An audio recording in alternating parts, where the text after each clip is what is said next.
దేశీయ స్టాక్ మార్కెట్లు భారీ నష్టాలతో మొదలయ్యాయి. సెన్సెక్స్ 3000 పాయింట్లకు పైగా నష్టపోయింది. నిఫ్టీ 900 పాయింట్లకు పైగా లాస్ లో ట్రేడ్ అవుతుంది. అమెరికా సహా ప్రపంచ మార్కెట్లన్నీ కుప్పకూలిన నేపథ్యంలో భారత స్టాక్ మార్కెట్లపైన కూడా ఆ ప్రభావం భారీగా కనిపిస్తుంది. మార్కెట్ల ఆరంభం నుంచి లాస్ లోనే కొనసాగుతున్నాయి.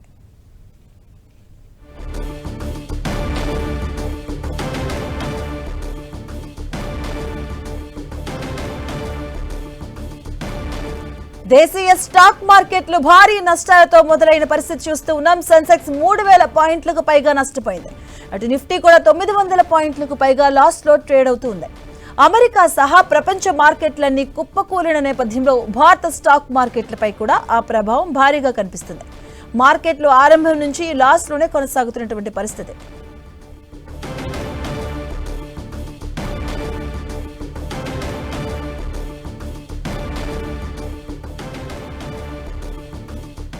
స్టాక్ మార్కెట్లు భారీ నష్టాల్లో ప్రారంభమయ్యాయి.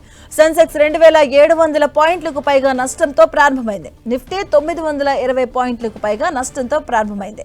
ఇక 9.19 గంటల సమయానికి సెన్సెక్స్ 3176 పాయింట్ల నష్టంతో 72138 వద్ద కొనసాగుతుంది. నిఫ్టీ 1025 పాయింట్ల నష్టంతో 21867 వద్ద ట్రేడ్ అవుతుంది. ఇక ట్రంప్ టారిఫ్ల ప్రకటన నేపథ్యంలో ఆసియా మార్కెట్లతో పాటు దేశీయ స్టాక్ మార్కెట్లు భారీగా కుదేలయ్యాయి.